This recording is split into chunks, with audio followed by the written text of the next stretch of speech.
And greetings, everybody. Keith here. Hoping everybody's having a good day, enjoying life, living life, loving life.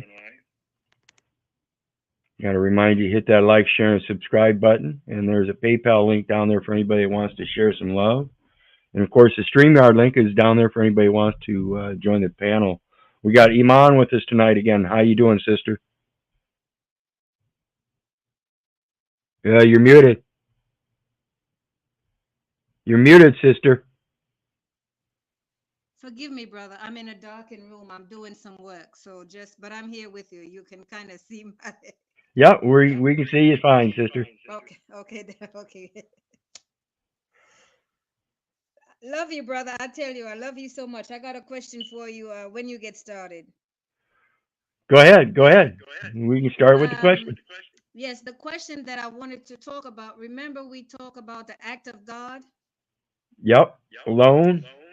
Right, loaned, right, being an act of God. And then the other one, I just had it on the tip of my tongue and I lost it. Oh my gosh. Jeremiah 1:5. We are loaned by God. We are an act of God as a prophet unto the nations. Unto the nations, right. So sanctified and ordained by Him, His word.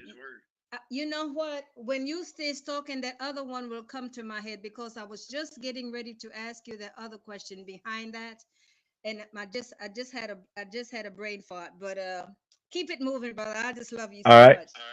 Well, just as a short reminder before we continue, then is make sure you always have a pen and a note paper. Write these things down, folks. And then in the meantime, if you remember last night, we left off with Hume and Conte, and or Kant, excuse me, and the thing about unmarried men and men. The predicate is still men, despite the predecessor unmarried, because even if it was the opposing dynamic married, it would be followed with men. Married men versus unmarried men. Therefore, unmarried men are still men. Men is the predicate to the predecessor. So, and that's a matter of the logic, putting things in order, despite how you see them in the English language. The predecessor is unmarried, and the predicate is men. So again, logic is a matter of the formation of language as well, is what we're talking about here. It says what Hume called, to continue on, matters of fact. And that's what I was just saying. The matters of the fact is that the term unmarried is a predecessor to the word men. And despite the fact whether it's there or not, the predicate remains men. Are essentially what Kant called synthetic propositions. So it's literally unmarried is a synthetic proposition for what comes after men. It's saying unmarried, it's a synthetic of what the predicate really is. Propositions whose predicate adds some new information to the subject. So the proposition is unmarried.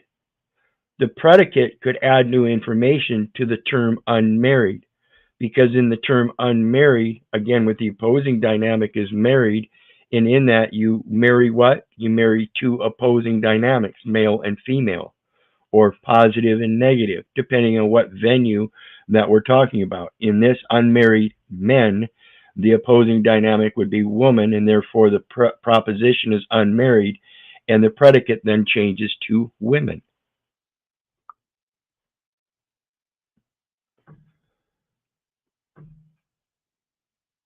Like no Englishman is 25 feet tall, or some trees never shed their leaves.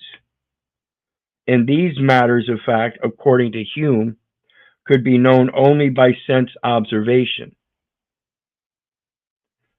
So you could have a predecessor, a proposition that somebody is unmarried, but the observance would tell you whether the predicate be man or woman. Thus they were always particular rather than universal. These two men are bald is not saying that all men are bald. They are particular to these two men, the predecessor to the predicate. For we do not sense universals, only particulars. See, we can't sense the universal. We can't see and observe the entire universe. We can't sense the entire world's population and say, these men are bald and these men have full heads of hair. We can only do that in particular instance of personal contact, face-to-face contacts. Common sense says that we can be certain of some universal truths. Example, that all men are mortal, and therefore that Socrates is mortal because he is a man. That's putting things in order and saying, well, it's this, this, and this, and therefore this equals this. They all line up with man, and man being mortal, and Socrates being a man, and therefore he's immortal as well. Or vice versa. He's a man, therefore he's mortal as well. Because the only way we can come to know them is by generalizing from particular sense experience, that face-to-face. This man is mortal and that man is mortal. We cannot sense all men, only some. So our generalization can only be probable. This is why they have a problem with using the term general public or general statutes, general codes, general public education. It doesn't apply across the board. It's only particular to those that participate as participants. Hume argued that particular facts deduced from these only probable general principles could never be known or predicated with certainty. If it is only probably true that all men are mortal, then it is only probably true that Socrates is mortal. The fact that we have seen the sun rise millions of times does not prove that it will necessarily rise tomorrow. Hume's bottom line conclusion from this analysis is skepticism. And this is where I say, if you want to question the presence of God, then you too have to question the absence of God. Therefore, if you expect proof of God's existence by denying it, you have to bring proof of his absence or its absence to therefore absolutely deny it. Otherwise, you're only stating general particulars.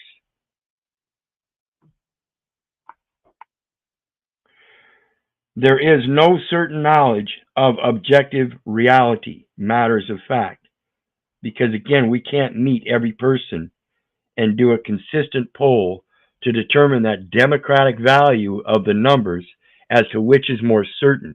And even then, it's just more certain. It's not, in fact, absolutely certain.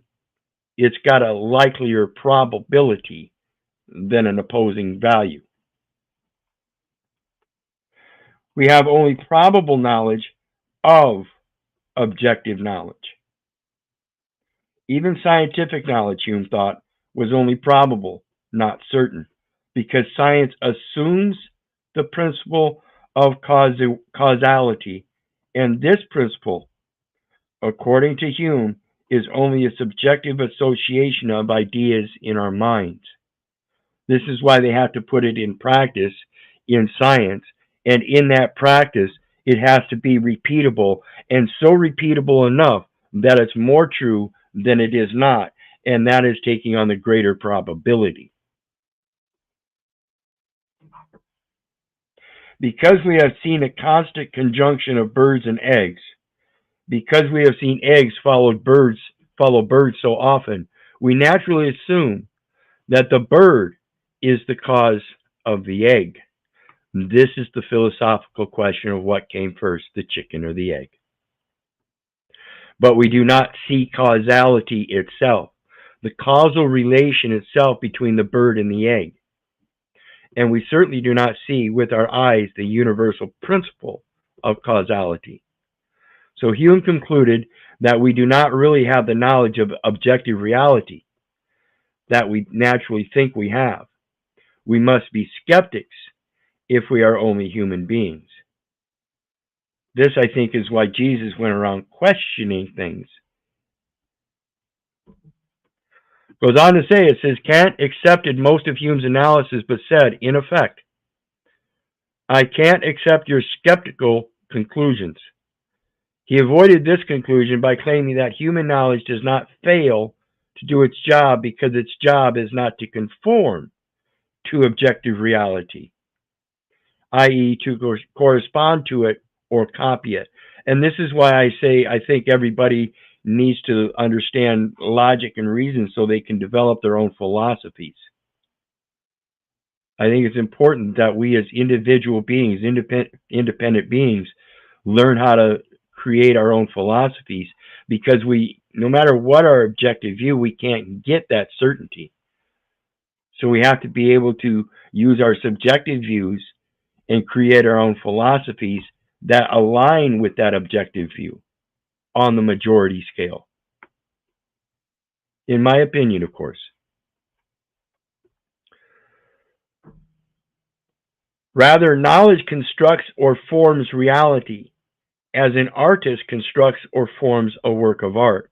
This is the concept of somebody having an idea, and then they draw it on paper, and then it becomes a reality. That's a manifestation. This is the technologies and advancements in graphic arts, sculpture, the taking upon of new ideas in the renaissance of new kinds of artwork being abstract, and now we run into industrial art form and things like that, and it creates new forms.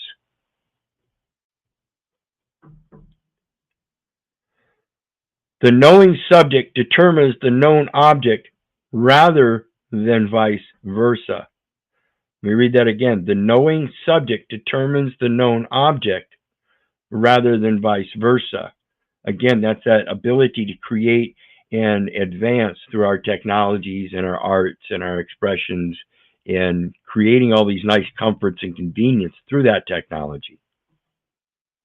I wouldn't be able to sit here and speak so expansively on Socratic logic and have the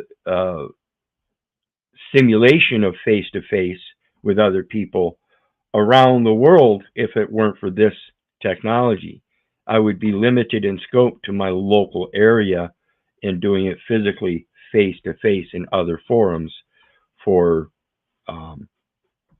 seminar type deals like Jesus did. It goes on to say, human knowledge does its job very well, and that's to create effects for our initial intents. And a lot of times that comes from protections and comforts. Those are the mothers of necessities. Again, in my opinion, human knowledge does its job very well, but its job is not to learn what is, but to make what is. To form it and structure it and impose meanings on it. Kant distinguished three such levels of imposed meanings: the two forms of appreciation, time and space, 12 abstract logical categories, such as causality, necessity, and relation, and the three ideas of pure reason: God, self, and world. Thus, the world of experience is formed by our knowing it rather than our knowledge being formed by the world. This is why I say the public education system is indoctrinating people to remember certain data elements that put no logic and reason into any facts of their life. They're instructed to a lineated path of do what the next guy does. Hitler's willing executioners. I'm just doing my job because somebody else told me to do it. I have no other reason. I have no God, self, or world oppositions saying I need to do something else for a better reason. I'm just doing my job. It's pathetic. Kant called this idea his Copernican revolution in philosophy. It is sometimes called epistemological idealism, or Kantian idealism to distinguish it from epistemological realism. Remember, that's an idealism. That's an imagination, an idea that you have in mind that would make something better. That's an ideal idea. Go ahead, sister. Brother, as you say that past few days, it's been put on my heart to read the book of First and Second Peter, and the heading or the title of the book was called the epistle. You know what I'm trying to say? Epistles. The epistle of, yes, of Peter. So I'm glad you just brought that around because it opened up my eyes to a lot of things. And some of it correlated to even some of the things that we have been discussing for, throughout the past 2 to 3 years now. So yeah, I had to bring that up. Thank you. Absolutely. Thank you. So when we think about this stuff, this is what I've been talking about with the manifestation. You have to have a certain intent. And generally that intent has to have some kind of positive reproof so that when you affect it, it's accepted by a majority. All right, JG, just try again. I'll drop you out and then just try again if you can. So again, it's a matter of realizing that what we want, what we desire is what we create.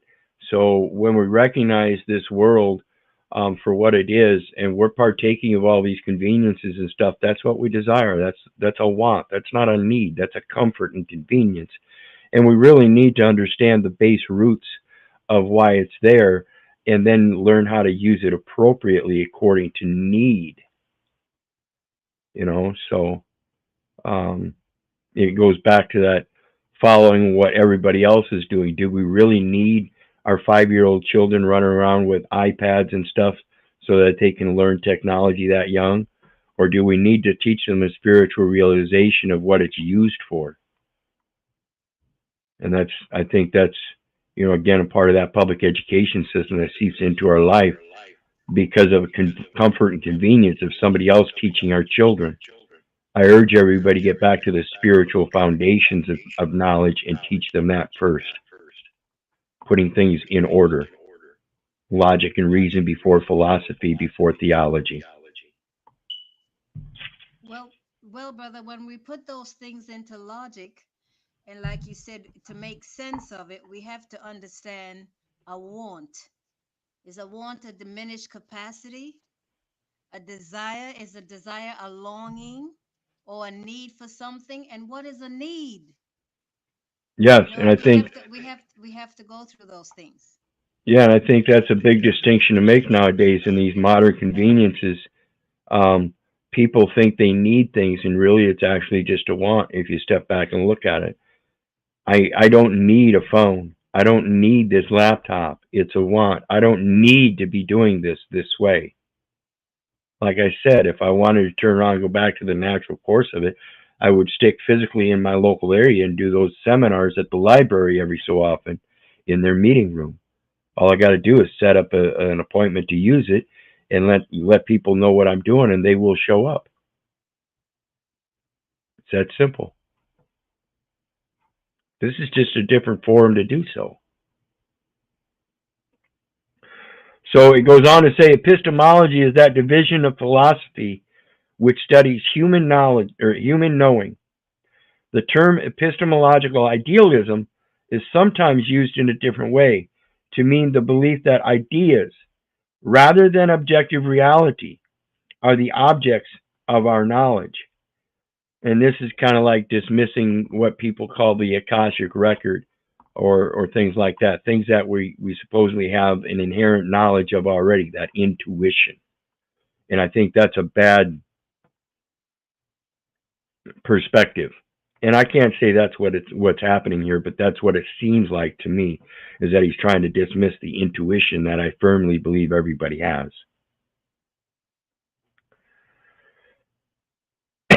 In that sense, Locke and Hume are epistemological idealists too. But if we use epistemological idealism to mean the belief that the human idea, or knowing or consciousness, determines its objects rather than being determined by it, then Kant is the first epistemological idealist. The bottom line for logic is that if you agree with either Hume or Kant, logic becomes the mere manipulation of our symbols, not the principles for true orderly knowledge of an ordered world. And that's what I was saying earlier with the predecessor and the predicate. It's a matter of putting the language in order. We know that the predecessor is unmarried, but in that we determine that that's a proposition with an opposing dynamic that by merely saying unmarried can clarify that there's an opposing dynamic for being married. So it is a proposition between two different propositions that are based on a predicate that comes after it. We put them in order, and it's based on the predicate of men being unmarried versus an opposing dynamic of the predicate being woman, which could still carry the predecessor unmarried. So it's a matter of determining what kind of conversation you have, what the grammar style is supposed to be according to the jurisdiction of the subject matter, the matters of fact, facts of matter. They're all determinates of how you speak. And you need to learn how to put them in order to obtain the true logic of how to speak. That's why I say coin your words or purse your lips. The bottom line for logic is that if you agree with,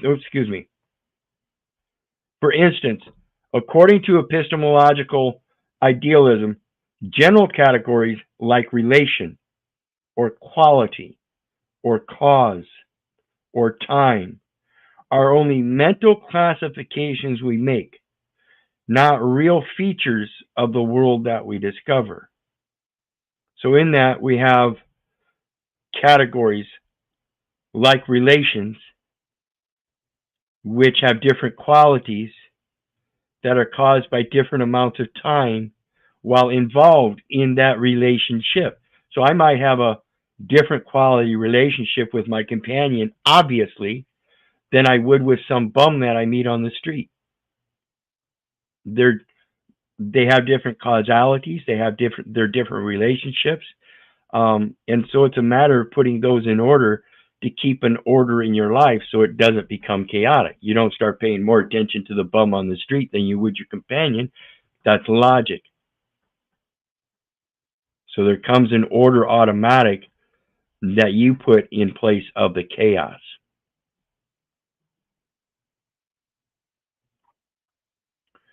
In such a logic, genus and species mean something very different than in Aristotelian logic. In such a logic, genus and species mean something very different than in Aristotelian logic. They mean only any larger class and smaller subclass that we mentally construct. So without the language in that mental construction, our mind would still be able to put in order any kind of chaos to make a determination of our observations. We don't need the term man and woman. We can tell there's a distinct difference between man and woman through a natural observation, and we don't need to define that specifically according to any language. It's inherently intuitive through our observation. Same thing if we see the observance of another man and woman compared to another male and female in a different species, such as a bear. Our intuition tells us yet something different. We're able to make order in a chaotic world where we may run across men and women of our own genus and species, or we may run across male and female of a different species of a different genus entirely. And we need to know how to deal with that. Naturally, instinctively, we already know. Observe it from a distance. Don't get close. Things of similar, yeah, there's an automatic connection through our observances. We tend to want to get closer. It's natural. But for Aristotle, a genus is the general or common part of a thing's real essential nature, and a species is the whole essence.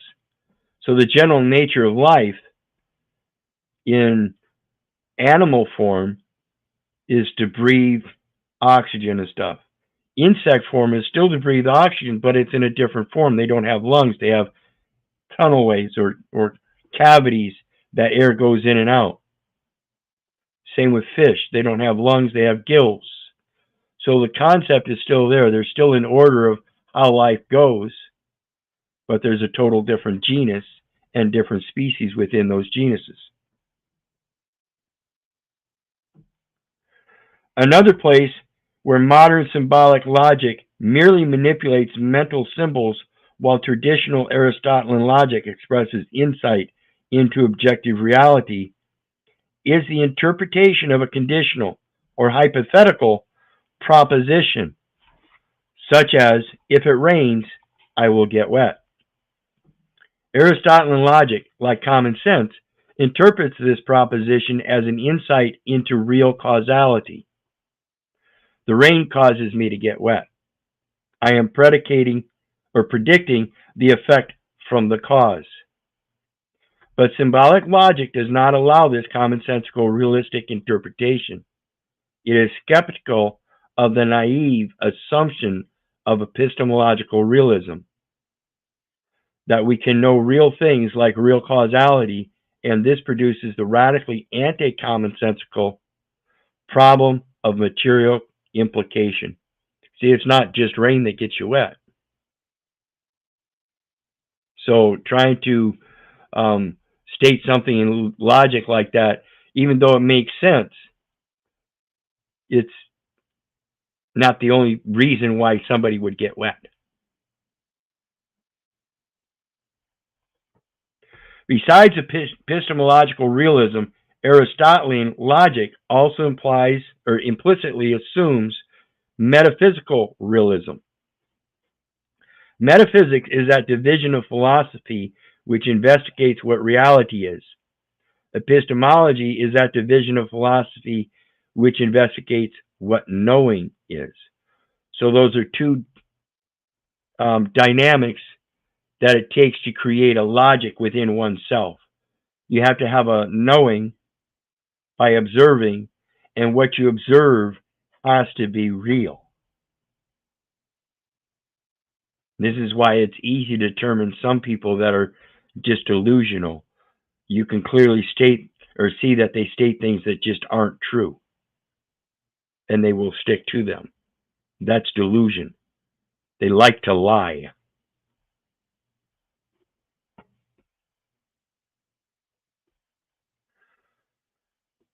Let's see. Epistemological realism contends that the object of intelligence is reality. Metaphysical realism contends that reality is intelligible, that it includes a real order, that when we say man is a rational animal, example, we are not imposing an order on a reality that is really random or chaotic or unknowable, that we are expressing our discovery of order, not our creation of order, that categories like man or animal or thing or attribute are taken from reality. They're abstracted from reality for comprehension, conveyance, and interpretation. Into our language and thought, not imposed on reality from our language and thought. So what we have today in laptops is a modern reality that didn't exist before. So as our technology grows, we have more processes of logic and reason in our thoughts and language because of those. It doesn't necessarily mean it's creating any chaos or functioning to put order into any chaos.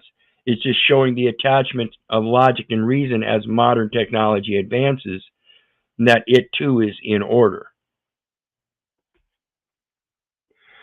Metaphysical realism naturally goes with epistemological realism.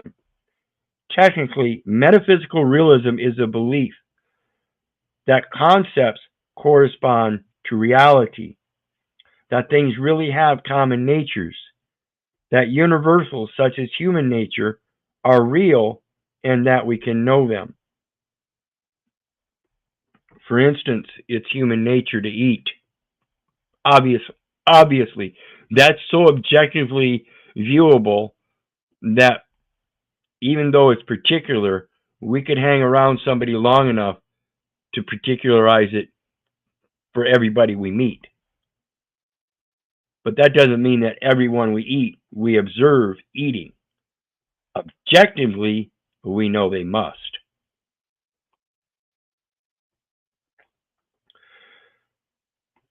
There are two forms of metaphysical realism.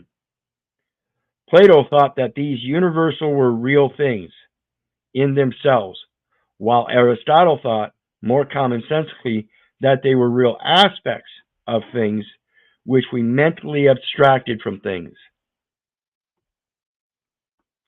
The opposite of realism. Go ahead, sister. You're muted.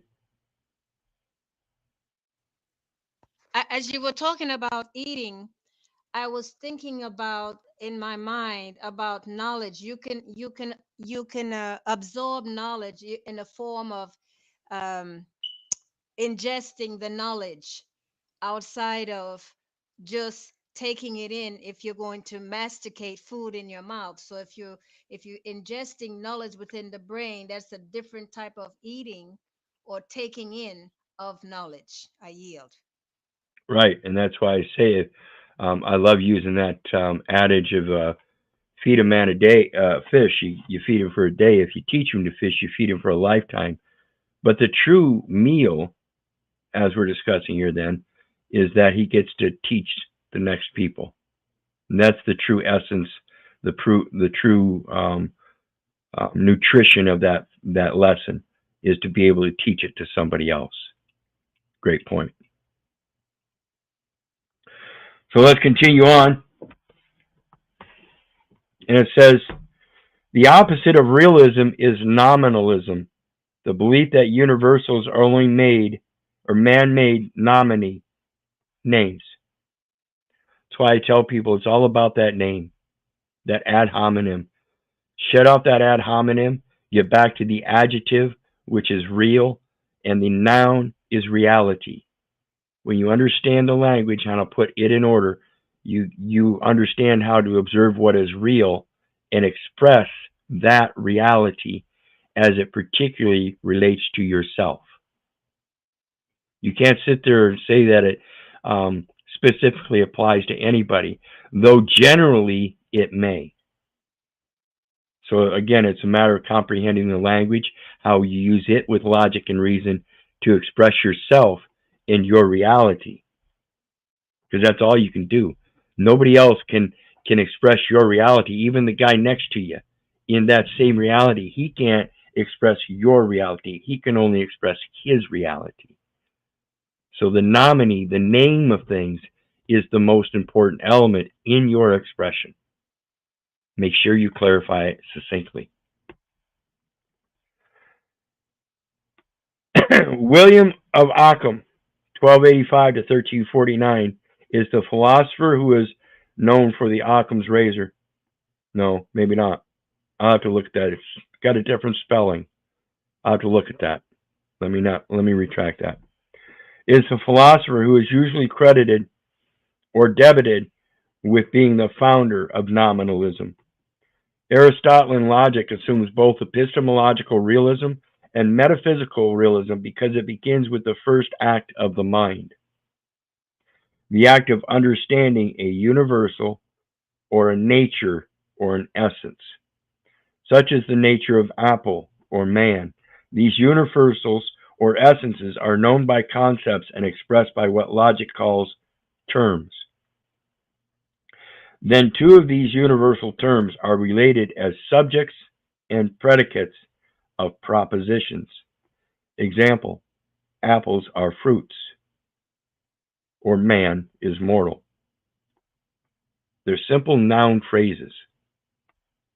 Aristotle never intended his logic to be a merely formal calculus like mathematics.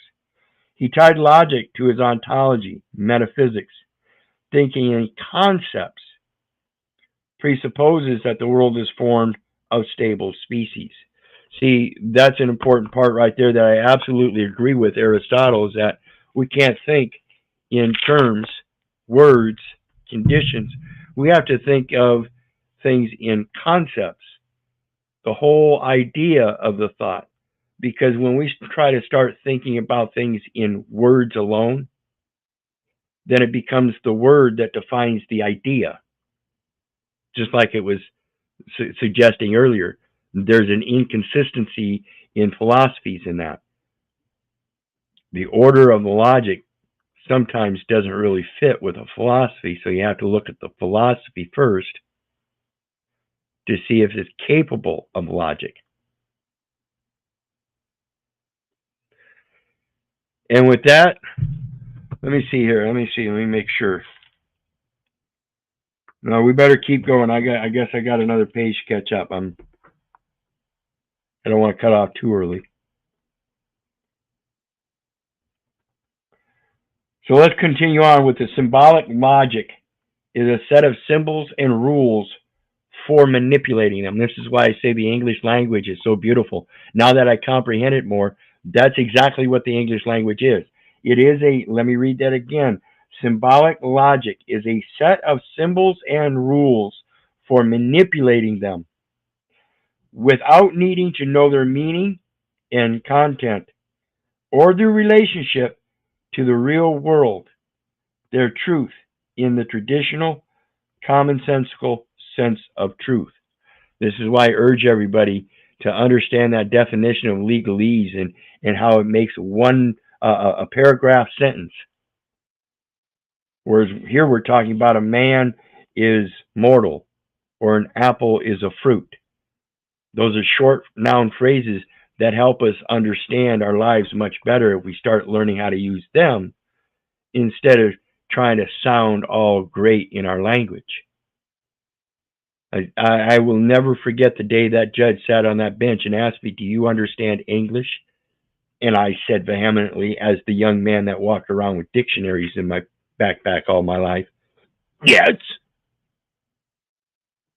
Come to find out, I don't understand it yet today, but I am comprehending it much better, and that's what allows me to use it much more appropriately. A computer can do symbolic logic. This is that if-then-go-to program I was telling about, it, and fills right in with the base foundation of logic that we started reading about in the beginning. You have a belief, you want to clarify it so it's definite. So you are actually, by your opinion and the way you state it, creating a definition of your belief. Like I've said many times, a dictionary, a definition, those are just another man's opinion. Learn how to develop your own philosophy, your own concept, not just a definition. The new logic, it is quantitative, not qualitative. It is reducible to mathematics. The new logic is sometimes called propositional logic, as well as mathematical logic or symbolic logic, as opposed to practical logic, because it's still in thought form. Because it begins with propositions, not terms. For terms like man or apple express universals or essences or natures. And this implicitly assumes metaphysical realism, that universals are real. And epistemological realism, I missed something there. The universals are real. And this implicitly assumes metaphysical realism and epistemological realism, that universals are real and that we can know them all as they really are. Typically, modern philosophers criticize this assumption as naive, but it seems to me that this is a very reasonable assumption and not naive at all. Particularly, I'll agree here with this metaverse that we have, the internet. It now seems much more probable and therefore leans more towards that agreement. We can get a greater objective reality through this fictional reality because it's a tool of observance. Is it too naive to assume that we know what an apple is? The new logic has no means of saying, and even prevents us from saying, what anything is. And again, this is why I say, if you want to argue that God doesn't exist, then you have to present some kind of supportive reproof that there is an absence of God. Otherwise, philosophically, and many people use their philosophy as the base of their logic and reason, you're going to come against a strong democratic force of numbers that say otherwise. I mean, again, that democracy is usually slated as 51-49, but when we talk about this thing about God, it tends to be more like probably 90-10. People that believe there's some kind of God versus those that don't. And that's just a number I'm throwing out there. And if we cease to say it, we will soon cease to think it, for there will be no holding places in our language for the thought. Language is the house of thought, and homelessness is as life-threatening for thoughts as it is for people. You understand that? Homelessness, the term homelessness,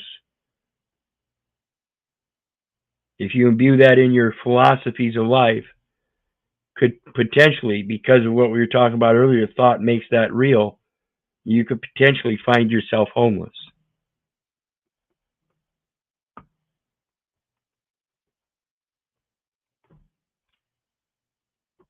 We got JG trying again.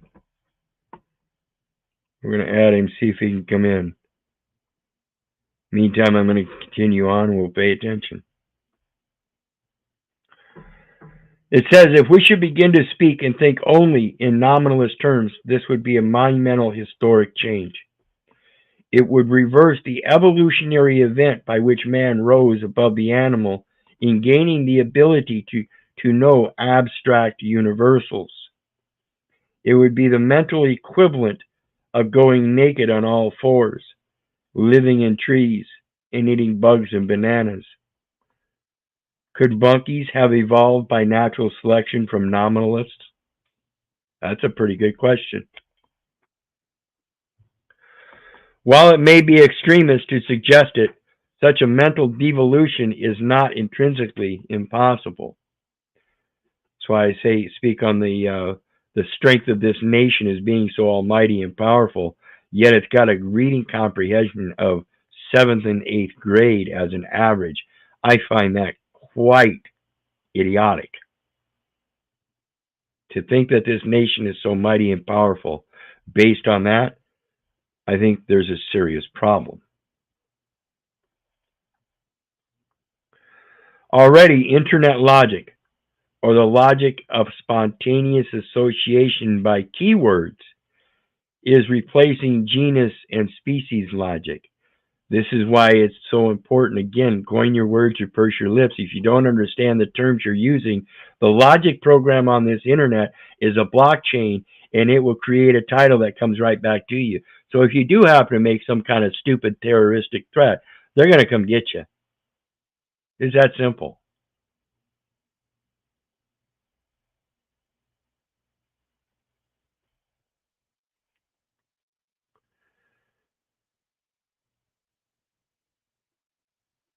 Or the logic of an ordered hierarchy of objectively real categories. And I'm going to call them the ordered hierarchy of objectively real targets, because that's what it's doing. It's targeting. It's targeting through the logic and reason program, and this is why people go ahead and try to strike you, because all they got to do is use a part of the logic policy of YouTube to try to strike your channel.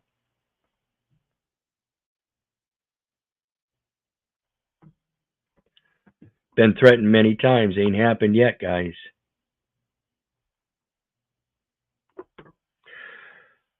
Goes on to say that to most modern minds, those last 7 words sound almost as archaic as alchemy or feudalism. Many criticize them as ideologically dangerous. These critics dislike categories because they feel that phrase is a category confusion, by the way. Classifications and universal statements about classes, such as Hittites could not read Hebrew, constitute prejudice, judgmentalism, oppression, or even hate speech. When was this written?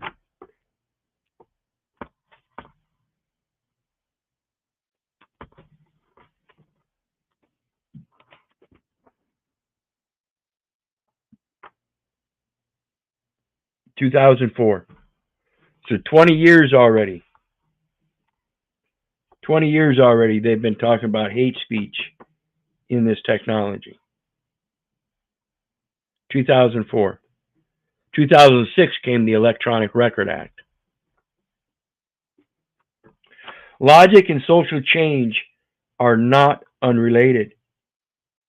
See, this is why I say, if these people in power think they really have a lot of power, they forget logic and reason and how society itself rebuts their power by logic. See, if mankind gets so oppressed, they will rise up, and it, to their own detriment, in a sense, will create a bottleneck where the rise of mankind will come out and it won't be the same power structure. Or if it is, it'll most certainly be balanced in a different way. See, this thing about logic and reason in our reality, the logic and reason itself is causality for change. Local logic and social change are not unrelated. People will use their logic to create and manifest that change. Again, like I mentioned earlier, they will get fed up and say, this is no longer good enough. Not only our logicians, but also our society no longer thinks primarily about the fundamental metaphysical question, the question of what things are, the question of the nature of things. Instead, we think about how we feel about things, about how we can use them, how we see them behave, how they work, how we can change them, or how we can predict and control their behavior by technology. But all this does not raise us above the animal level in kind, only in degree. See, again, even like 7 U.S.C. 136, animal includes but is not limited to man. So therefore, man is defined as animal and animal is defined as man still. And again, like I said in Scripture, Genesis 2:7, God formed man of the dust of the ground. When he breathed the breath of life into his nostrils, man became. There was a change. There was a social change. There was a logic change. So cohesively, my belief, as I hope I'm clarifying, will make it definite that I am not a mere man. I am, as the Scripture says, man became a living soul. I am that which is real, a verb, not a noun. We go on to say, it says, the higher animals too have feelings and things to use and sight and action and even a kind of technology of behavior prediction and control. And we see this in a lot of different animals, where one animal will pick up a particular habit, and then the other animals in that same social organization will pick up that habit. Whales, for instance, started carrying fish. Certain killer whales started carrying a fish on their head and swimming around with a fish on their head because of one whale doing it, and then the rest of the whales in the pod started doing the same thing. One duck started looking, instead of feeding for the stuff on the top of the water, started feeding on stuff on the bottom of the bowl. So the other, and this is a set of pet ducks, and so the other pet ducks started trying to feed on the bottom of the bowl. They were mimicking the other. It's a social behavior that changed. Why? Sometimes there is no logic or reason. Sometimes it's training, and that's a causality. And we have to understand the differences. Go ahead, sister. And it's true of socializing because as adults, we're not aware that depending on our behavior around children, that they do the same thing in socialization. They mimic what they see adults do. And Right, then that outcome takes place, you know? right, and So again, That's that practical logic we were talking about. Go ahead. exactly. And it's no different than animals. They do exactly the same thing. They mimic behaviors of other animals or those that they are closely related to. I yield. Yep. Greetings, Danielle. How you doing tonight? Shalom, shalom. I'm doing pretty well. How about you two? Good, good. We're kind of towards the end of our session here, but always glad to have you. So, man, yeah, I had a nice little conversation with Jack after his stream.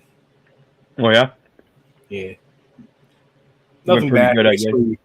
Basically, squash the beef, as they say. Good. Yeah, and I saw you were live Yeah, and came up to visit. That's all. absolutely good. Appreciate it. Appreciate it. Always appreciate the support. So we'll continue on and finish up with this, and then that'll be it for tonight. It goes on to say, for the art of hunting is an art of predicting and controlling the behavior of other animals. This is why some animals stalk, some animals wait in ambush, others chase, others do surprise attacks from above, birds of prey and stuff, all different kinds of tactics. And that's a matter of observing the world around them and not having some book to read and teach them. It's a matter of intuitive survival in a natural world. And that itself is a logic path in the chaotic presence of a world. Say a young bear that loses his mama can likely survive as long as he's beyond the wean stage and knows how to do basic hunting. The rest of the hunting, as a bear, as a growing bear particularly, giving him confidence, will just automatically come in.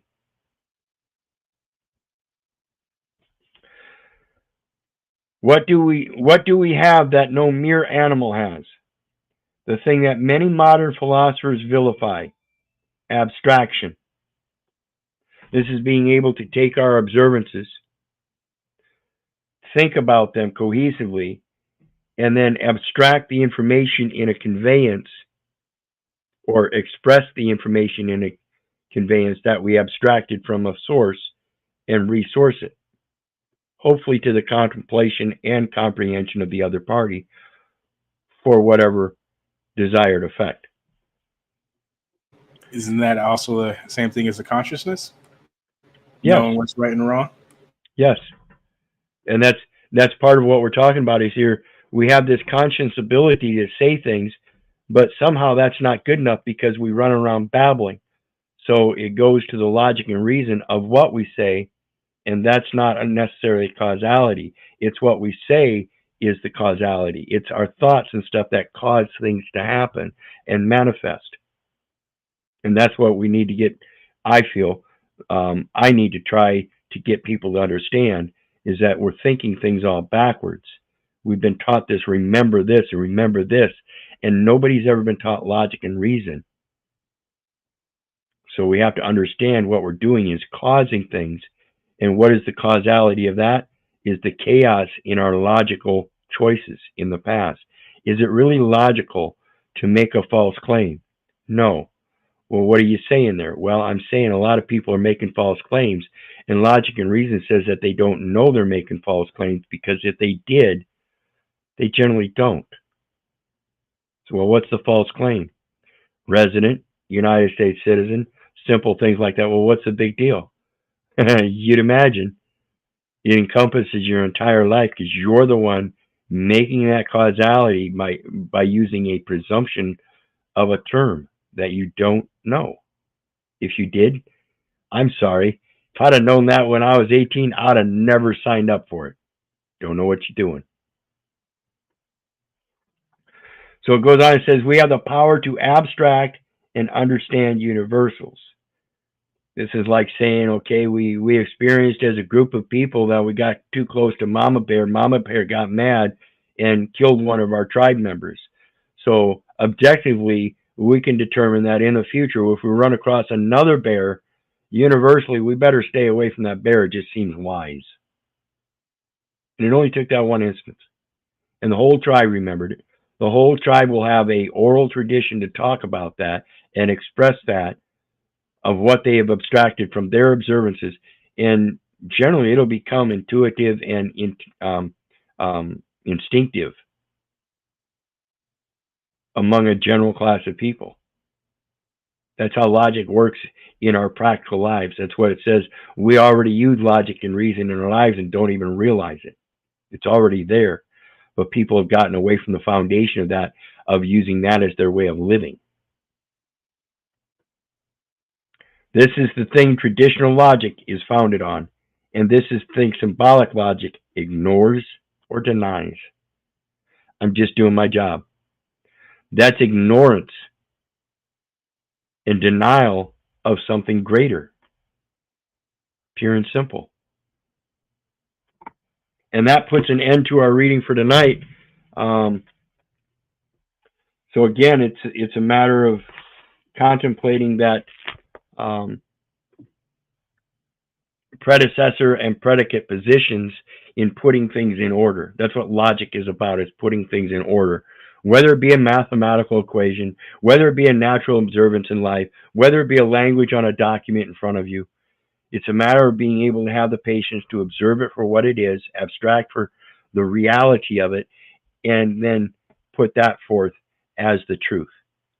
Belief, clarify that belief to a point of definition. It's definite. I've discerned this. Can you argue it? You can say that there is no God, there is no evidence of God, but you can't say that there's evidence for absence of God. Therefore, you're making an idiotic claim against the nature of people objectively already viewed that believe there is. And I'm one of them. And I'm not going to define it as God, though. I use God because that's what the general population uses, objectively. My own definition is merely source of life. That's my logic. And with that, you guys got anything to say on the way out? You're muted again, sister. An example of what you're saying is how they make you swear on the Bible when you go to court, and not realizing that goes against Scripture. Absolutely, that's inconsistent with Scripture. I use Hebrews 6 verse 17 to clarify that I was given a promise. That's the original promise, and it has an original seal, His seal, and it was sealed with the original oath, His oath. I prefer to stick to the original issue. Matthew 5:35 through 36. Swear no oaths, not even to God Himself. Yep. All I can do is accept His promise to seek His immutable counsel. His immutable promise to seek His counsel. Understanding the term immutable means you can't mute it. I was sanctified and ordained a prophet unto the nations. You're not going to stop me. You know, as What you're about you, saying sister? that, As you're saying that, Keith, I'm thinking about subject, predicate, and a gerund. Like a gerund would be like the ing part of the word, right? And all could sometimes make the word similar to a verb. And then you have the predicate form of a word, and then you have the subject, which is the main part or the point or the topic of whatever it is to be discussed in a material sense. Correct. Correct. And that's what I was talking about with real, which is the adjective, and that's the material sense. And then you have the noun, which is the fictional sense to describe it or define it. That's the definite definition. The noun is the definition of the adjective. See how that works? Yes, so it sounds like there is modifications taking place Yes. in an event. Right. That's what those modifiers are. There's different kinds of modifiers. You have conjunctions. Can't is a modifier. Um, you've got prefixes and suffixes, and those are important, especially when we're talking about this adoptive language known as English, because if it's adopting um, the prefix from Latin, then it's going to have one connotation. Whereas if it's adopting a prefix from French or another language, it may have a different connotation. Exactly. So And it's the same sense in which you speak, Keith, when you say we have to go back to concise English, because with concise English, we also have to remember the eight parts of speech, and that would be the noun, the pronoun, the verb, the adjective, and all of those things, because they all build words, and those words come together and make sentences. I right, yield. and that goes to the thing that I said the other night when um, one of the beauties of the English language is that if it's done correctly, you can read it forwards and then read it backwards, and it will literally. It's not going to say the exact same thing. It's going to say it in reverse order, but the concept itself is going to remain the same.